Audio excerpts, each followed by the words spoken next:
بسم الله الرحمن الرحيم. الحمد لله رب العالمين، والصلاة والسلام على سيدنا محمد وعلى آله وأصحابه أجمعين. أما بعد. அன்புக்குரிய அல்லாஹ்வுடைய நல்லடியார்களே, அநியாயக்காரர்களின் இறுதி முடிவு எவ்வளவு கேவலமாக அமைகிறது. அநியாயக்காரர்கள் என்னென்ன வகைகளில், நிறங்களில், முறைகளில் அநியாயம் செய்திருக்கிறார்கள், அவர்களுக்கு அல்லாஹ் எந்த வகையில் பதிலடி கொடுத்து அநீதி இழைக்கப்பட்டவர்களுக்கு நீதி செலுத்தி இருக்கிறான் என்பதை நாங்கள் தொடர்ச்சியாக பார்த்து வரும்போது, நேற்றைய தினம் சமூது கூட்டத்தார்களுக்கு அல்லாஹ் கொடுத்த நிஅமத்துகளை அவர்கள் அல்லாஹ்வினால் அனுப்பப்பட்ட ரசூலுக்கு எதிராக, அல்லாஹ்வுடைய மார்க்கத்துக்கு எதிராக பயன்படுத்திய செய்தியை பார்த்தோம். கடைசியாக அவர்களுக்கு ஒரு அத்தாட்சியாக சாலிஹ் அலைஹிஸ்ஸலாம் உண்மையான ஒரு ரசூல் என்பதை நிரூபிக்க அந்த மக்கள் வேண்டிக் கொண்டதற்கு அமையவாகவே ஒரு பாறங்கல்லிலிருந்து அல்லாஹ் ஒட்டகத்தை வெளிப்படுத்தினான் என்பதை பார்த்தோம். இப்போது அவர்கள் அல்லாஹ்வுடைய முஅஜிசாவுக்கு எதிராக செய்த சதித்திட்டத்தை பற்றி பார்ப்போம். அதற்கு பிறகு அவர்களுக்கு அல்லாஹ் கொடுத்த தண்டனை என்ன என்பதையும் பார்க்கலாம். அல்லாஹ் குர்ஆனிலே சொல்லும்போது, இன்னா முர்சிலுன் நாகதி ஃபித்னத்தல் லஹும், நாங்கள் ஒட்டகத்தை அனுப்பக்கூடியவர்களாக இருக்கிறோம் அவர்களுக்கு சோதனையாக. இதை பார்த்து அவர்கள் ஈமான் கொள்கிறார்களா அல்லது நிராகரிப்பாளர்களாகவே இருக்கிறார்களா என்று பார்க்கத்தான் அல்லாஹ்வுக்கு ஏற்கனவே தெரியும். இருந்தாலும் அல்லாஹ் மக்களுக்கு வெளிப்படுத்தும் முகமாக இந்த நிகழ்ச்சியை செய்கிறான். ஃபர்தகிபுஹும் வஸ்தபிர், நபியே நீங்கள் பொறுமையாக இருந்து அவர்கள் என்ன முடிவுக்கு போகிறார்கள் என்பதை பாருங்கள். அவர்கள் தரக்கூடிய நோவினைகளை தாங்கிக் கொண்டிருங்கள். அவர்களுடைய விடயத்தில் தெளிவான ஒரு செய்தி வரும் என்பதை நபி அவர்களுக்கு அல்லாஹ் எத்தி வச்சான். இப்போது அவர்கள் அவர்களுடைய தண்ணீர் நிலையத்திலிருந்து ஒட்டகத்துக்கு ஒரு நாள் தண்ணீர் கொடுப்பதும் மற்ற நாள் ஒட்டகத்துடைய பாலை அருந்துவதும் என்ற இந்த தொடர் போய்கொண்டிருக்கும் போது அவர்களுடைய ஒரு ஷாரார் ஒன்று சேர்ந்து அவர்கள் ஒரு ஏகோபித்த முடிவுக்கு வருகிறார்கள். இந்த ஒட்டகத்தை அறுத்து விடுவோம், அப்போது இதனுடைய கெடுதியிலிருந்து நாங்கள் ராகத்தாக இருக்கலாம், நாளாந்தம் எங்களுக்கு நீரும் கிடைக்கும். இல்லை என்றால் ஒட்டகத்துக்கு ஒரு நாள் நீர் கொடுக்க வேண்டியிருக்கிறது, அந்த சிரமத்தை போக்க ஒட்டகத்தை அறுத்து விடுவோம். இந்த கேவலமான அல்லாஹ்வுக்கு மாத்தமான முடிவு செய்யும் போது ஷைத்தானுடைய வழக்கம் இருக்கிறது. பாவங்களை அலங்கரித்து காட்டி பாவிகளை அதிலே லைக்கச் செய்திருவான். அப்போது அவர்களுக்கு அதாபு வேகமாக வரும் என்பது ஷைத்தானுக்கு தெரியும். குர்ஆனில் சூரத்துல் ஆராஃபிலே ஃபஅகருன் நாகத வஅதவ் அன் அம்ரி ரப்பிஹிம், அவர்கள் ஒட்டகத்தை அறுத்து அவர்களுடைய ரப்பின் ஏவலை புறந்தள்ளி அட்டகாசம் பண்ணினார்கள், வரம்பு மீறி நடந்தார்கள் என்று குர்ஆன் சொல்கிறது. அறுத்துவிட்டு வகாலு யா சாலிஹு தினா பிமா தஇதுனா இன் குன்த மினல் முர்சலின், நீங்கள் உண்மையான ரசூலில் உள்ளவராக இருந்தால் எங்களுக்கு வாக்களித்ததை கொண்டு வாரும் என்றால், இதை அறுத்தால் என்ன நடக்கும் என்று சொன்னார்கள், எச்சரித்தார்களே, அதை கொண்டு வாரும் என்று சவால் விட்டார்கள். அல்லாமா இப்னு ஜரீர் அத்தபரி ரஹ்மத்துல்லாஹி அலைஹி அவர்கள், அதே போன்று ஆலூசி ரஹ்மஹுல்லா போன்ற பல தஃப்சீருடைய உலமாக்கள் சொல்லுகிறார்கள், சமூது கூட்டத்தார்களில் 2 பெண்கள் இருந்தார்கள். ஒருவளுடைய பேர் சதூக், அவள் நல்ல குடும்ப பின்னணியை கொண்டவளாகவும் வசதி வாய்ப்பு உடையவளாகவும் இருந்தாள். அவள் அஸ்லம் என்ற கோத்திரத்தைச் சேர்ந்த ஒரு மனிதனுக்கு மனைவியாக இருந்தாள். இவர் என்ன செய்தாள் என்றால், அவருடைய கணவரை பிரிந்து அவளுடைய சாச்சாவின் ஒரு மகனை அழைத்தாள். அவனுக்கு பேரு மஸ்ரா இப்னு மஹ்ரஜ். அழைத்து தன்னை அவனுக்கு திருமணம் பேசினான், தனது விருப்பத்தை வெளிப்படுத்தினான். எப்போதென்றால் அவன் ஒட்டகத்தை அறுத்தால் தான் அவனுடன் திருமணத்துக்கு தயார் என்ற அந்த செய்தியை கொடுத்தான். மற்ற பெண்ணுடைய பேரு அனீசா. அவள் ஒரு காஃபிரான கிழவியாக இருந்தாள். அவளுக்கு கணவர் மூலமாக பல மகள்மார்கள் இருந்தார்கள். யுஆப் இப்னு அம்ர் என்பதுதான் அவனுடைய கணவரின் பெயர். அந்த சமூகத்தின் ஒரு முக்கிய தலைவராக இருந்தார். அவள் கொண்டு போய் இன்னொருவனை பிடித்து கிதார் இப்னு சாலிஃப் என்று சொல்லக்கூடிய ஒருவனுக்கு தன்னுடைய 4 மகள்மார்களையும் காட்டி, நீ இந்த ஒட்டகத்தை அறுத்தால் உனக்கு விரும்பிய ஒரு மகளை உனக்கு தருவேன் என்று வாக்களித்தாள். இன்னும் ஒரு கருத்தும் இருக்கிறது.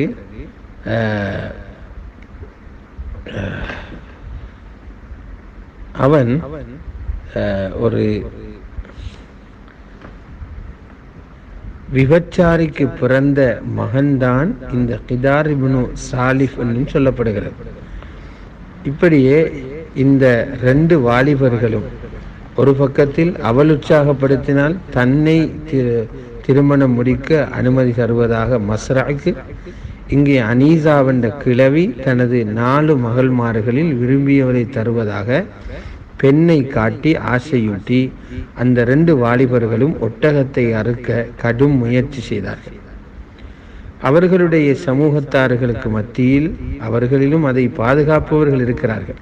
அதனால் கடும் முயற்சி செய்து அந்த சமூகத்தாரில் வேறு 7 பேரும் இந்த அறுக்க வேண்டும் என்ற ஆலோசனைக்கு உடன்பட்டார்கள். இவர்கள் இருவர், அங்கு 7 பேர், மொத்தமாக 9 பேர் ஒன்றுபடுகிறார்கள் இந்த ஒட்டகத்தை அறுக்க. இதனை பற்றி சூரத்து நம்லிலே அல்லாஹ் சொல்லும்போது, வகான ஃபில் மதீனதி திஸ்அத்து ரஹ்தின் யுஃப்ஸிதூன ஃபில் அர்தி வலா யுஸ்லிஹூன். அந்த நகரத்தில் 9 பேர் கொண்ட ஒரு குழு பூமியிலே ஃபசாது செய்பவர்களாக, பூமியை சீராக்காதவர்களாக இருந்தார்கள் என்று குறிப்பிடுகிறார். இந்த 9 பேரும் சேர்ந்து அவர்களுடைய சமூகத்தில் உள்ள மற்றவர்களுடைய தலையை கழுவ சொல்வோமே, இதுபோன்று சிந்தனையை புரட்டினார்கள். இதை அறுப்பதுதான் நலவு என்ற சிந்தனையை மற்ற மக்களுடைய சிந்தனையிலும் விதைத்தார்கள். இதனால் அந்த சமூகத்தில் உள்ளவர்கள் இவர்களுடைய கோரிக்கைக்கு அங்கீகாரம் வழங்கினார்கள். இவர்கள் எல்லாம் அந்த ஒட்டகம் வரும் வரைக்கும் காத்திருந்தார்கள். ஒளிந்திருந்த இடத்திலிருந்து அந்த ஒட்டகம் வந்தபோது ஒரு அம்பினால் எரிகிறார்கள். அதற்கு பிறகு அதனுடைய கெண்டை காலில் உள்ள முள்ளு தாக்கப்படுகிறது. பின்பு பெண்கள் வந்து அந்த ஒட்டகம் கொல்லப்பட்ட செய்தியை பாடலாக படித்து சொல்கிறார்கள். அப்போது அவர்களுடைய முகத்தின் மீது அவர்கள் என்ன செய்கிறார்கள் என்றால், கொண்டைகளை வாரி போட்டு அங்குள்ள அந்த ஒட்டகத்தை கொலை செய்ய தயாரானவர்களை ஆர்வப்படுத்தும் முகமாக இவர்கள் கொண்டைகளை எல்லாம், தலையெல்லாம் திறந்து கொண்டு இந்த ஆண்களை உற்சாகப்படுத்தினார்கள். உடனே அதிலிருந்த ஒருவன் அதனுடைய கெண்டை காலை காயப்படுத்தினார். அதிலிருந்த ஒருவரான இந்த கிதார் இப்னு சாலிஃப் என்பவன் வாளினால் அந்த ஒட்டகத்துக்கு தாக்குறான். அதனுடைய கெண்டை கால் அப்படியே வெட்டப்படுகிறது. அது பூமியில் விழுகிறது. பிறகு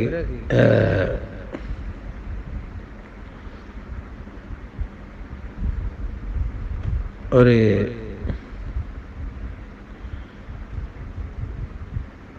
அங்கிருந்து ஒரு மனிதன் வருகிறான். வந்து எச்சரித்து விட்டு அதனுடைய பாலையும் குறை சொல்லிவிட்டு அந்த ஒட்டகத்தை அறுக்குகிறார். பிறகு அதனுடைய அதனுடைய குட்டியையும் எடுத்து செல்கிறார். எடுத்து சென்று ஒரு யாரும் வர முடியாத ஒரு உயர்ந்த மலைக்கு மேல் ஏறி விடுகிறார். இப்படியாக அவர்கள் அந்த ஒட்டகத்துக்கு செய்த ஒரு அநியாயத்தை, அல்லாஹ்வுடைய கட்டளைக்கு மாற்றமாக அவர்கள் செய்த அநியாயத்தை இங்கு தஃப்சீருடைய உலமாக்கள் தெளிவுபடுத்துகிறார்கள். இங்கிருந்து புரிந்து கொள்ள முடியுமான விஷயம் என்னவென்றால், அந்த ஒட்டகம் அவர்களோடு இருக்கும் காலத்தில் ஒரு குட்டியை ஈண்டிருக்கிறது. அப்போது ஆண் ஒட்டகம் இல்லாமல் ஒரு பாறங்கல்லில் இருந்து வந்த ஒட்டகம் அந்த மக்களுக்கு பால் கொடுத்து கொண்டிருக்கின்ற காலத்திலே ஒரு குட்டியை ஈண்டிருப்பது என்பது ஒரு அற்புதமான மற்றொரு மோஜிசாவாக இருக்கிறது. அந்த குட்டியை தான் அதிலே இருந்த ஒருவன் எடுத்துக்கொண்டு மலையின் உச்சத்திலே ஏறி மற்றவர்களுக்கு வந்து சேர முடியாத ஒரு துளைக்கு ஏறிவிட்டான். ஹாஃபிஸ் அப்துல் ரஸாக் ரஹ்மத்துல்லாஹி அலை இமாம் ஹசனுல் பஸ்ரி வாயிலாக அறிவிக்கிறார்கள். அவர்கள் சொல்லுகிறார்கள், யா ரப் ஐன உம்மி சும்ம தஹல ஃபி ஸஹ்ரத்தின் ஃபகாப ஃபீஹா. அந்த ஒட்டக குட்டி அதனுடைய தாய் அறுக்கப்பட்டவன் சொன்னது, எனது ரப்பே, எனது தாய் எங்கே என்று கேட்டுவிட்டு அந்த பாறங்களுக்குள் நுழைந்து மறைந்து விட்டது. இது மற்றும் ஒரு அற்புதமாகும். ஏனைய அற்புதங்களுடன் சேர்த்து இதுவும் ஒரு அற்புதமாக மோஜிசாவாக பார்க்கப்படுகிறது. தஃப்சீருல் குர்துபியில் பதியப்பட்டிருக்கிறது, ஆஹிரு ஜமானிலே தாபத்துல் அருள் என்ற ஒரு மிருகம் வரும் என்ற செய்தியை நாங்கள் பலரும் படித்திருக்கிறோம். இந்த ஒட்டக குட்டி தான் ஆஹிரு ஜமானிலே வரும் என்ற செய்தியை அல்லாமா குர்துபி அவர்களுடைய தஃப்சீரிலே பதிவு செய்திருக்கிறார். ஃபனாதவ் சாஹிபஹும் ஃபதஆதா ஃபஅகர் ஃபகைஃப கான அஸாபி வனுதுர் என்று அல்லாஹ் தஆலா அந்த கூட்டத்தார்கள் அதை அறுக்கிறதுக்கென்று இருக்கக்கூடிய அந்த நபரை அழைத்து அவன் அதை பிடித்து அறுத்தான், என்னுடைய அதாபும் எச்சரிக்கையும் அவர்களுக்கு எப்படி வந்து விழுந்தது என்று அல்லாஹ் அந்த செய்தியை ஞாபகப்படுத்துகிறார். இதிம்பஅஸ அஷ்காஹா, அந்த கூட்டத்திலே உள்ள மிகப்பெரிய மூதேவி என்றால் மிகப்பெரிய துர்ப்பாக்கியசாலி எழுந்தபோது அல்லாஹ்வுடைய ரசூலான சாலிஹ் அலைஹிஸ்ஸலாம் அவர்களுக்கு சொன்னார்கள், இது அல்லாஹ்வுடைய ஒட்டகம். ஃபகஸபூஹு ஃபஅகரூஹா, ஆனால் அவரை பொய்ப்பித்து அந்த ஒட்டகத்தை அறுத்தார்கள். அவர்களுடைய ரப்பு அவர்கள் செய்த பாவத்தின் காரணமாக அவர்களுக்கு அதாபை இறக்கினான் என்று சொல்லி அல்லாஹு தஆலா அவன் செய்த காரியத்தை ஞாபகப்படுத்தினான். அம்மார் இப்னு யாசிர் ரலியல்லாஹு தஆலா அவர்கள் சொல்கிறார்கள், ரசூலுல்லாஹி ஸல்லல்லாஹு அலைஹி வஸல்லம் ஹஜ்ரத் அலி ரலியல்லாஹு அன்ஹு அவர்களை பார்த்து சொன்னார்கள், மக்களிலே மிகப்பெரிய துர்ப்பாக்கியசாலி மூதேவியை யார் என்று சொல்லட்டுமா? ஹஜ்ரத் அலி ஆமன்கிறார்கள். சொன்னார்கள், 2 மனிதர்கள். ஒருவன் உஹைமிர் சமூது கூட்டத்தில் இருந்தவன், அவன்தான் ஒட்டகத்தை அறுத்தவன். அடுத்தவன் யார் என்றால், வல்லதி யதுர்ரு பிக யா அலி அலா ஹாதா யானி கர்னுஹு ஹத்தா தபுதல்ல ஹாதிஹி யானி லிஹ்யதஹு. என்றால் அலி, இதன் மீது உங்களுக்கு அடித்தவன் என்று சொல்லி ஒருவன் அந்த ஒட்டகத்தை சமூது கூட்டத்தாருக்கு அனுப்பப்பட்ட ஒட்டகத்தை அறுத்தவன், மற்றவன் ஹஜ்ரத் அலி ரலியல்லாஹு அன்ஹு அவர்களை தாக்கியவன் என்ற அந்த கருத்தை ஸல்லல்லாஹு அலைஹி வஸல்லம் சொன்னார்கள். இது ஒரு சஹீஹான ரிவாயத். இப்னு அபி ஹாத்திம் ரஹிமஹுல்லாஹ் பதிவு செய்திருக்கிறார். இப்போது சாலிஹ் அலைஹிஸ்ஸலாத்து வஸ்ஸலாம் அவர்கள் அந்த ஒட்டக குட்டியினுடைய சப்தத்தை, அதனுடைய கதறலை 3 தடவை கேட்கிறார்கள். அவர்கள் அறிந்து கொண்டார்கள் இந்த ஒட்டகம் அறுக்கப்பட்டு விட்டது. அப்போது சொன்னார்கள், நீங்கள் உங்களுடைய வீடுகளில் 3 நாட்கள் இன்பமாக இருங்கள், பொய்ப்பிக்கப்படாத அல்லாஹ்வுடைய வாக்கு வரப்போகிறது என்றார்கள். இப்போது சையதுனா சாலிஹ் அலைஹிஸ்ஸலாம் அவர்களுடைய கூட்டத்தார்கள் ஒட்டகத்தை அறுத்த பிறகு சொன்னார்கள், 3 நாட்களுக்கு பின்னால், இந்த ஒட்டக குட்டியின் கதறலின் 3 நாட்களுக்கு பின்னால் அல்லாஹ்வுடைய அதாபு வருவதை நீங்கள் எதிர்பாருங்கள் என்று சொன்னார்கள். அதற்காக 3 அடையாளங்களை சொன்னார்கள். முதலாவது, காலையில் அவர்களுடைய முகம் மஞ்சளிக்கும். இரண்டாவது, அவர்களுடைய முகங்கள் சிவப்பாகும். மூன்றாவது, அவர்களுடைய முகம் கருப்பாக மாறும். இந்த 3 அடையாளங்களும் அதாபு வருவதற்குரிய அறிகுறி என்று ஹஜ்ரத் சாலிஹ் அலைஹிஸ்ஸலாம் அவர்கள் சொன்னார்கள்.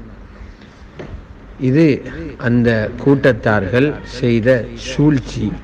அவர்களுடைய பெண்கள் உற்சாகப்பட்டு ஷைத்தான் அவர்களுக்கு அதை ஊக்குவித்து ஆசைப்படுத்தி செய்தபோது அவர்கள் இந்த அநியாயத்தை செய்து முடித்தார்கள்.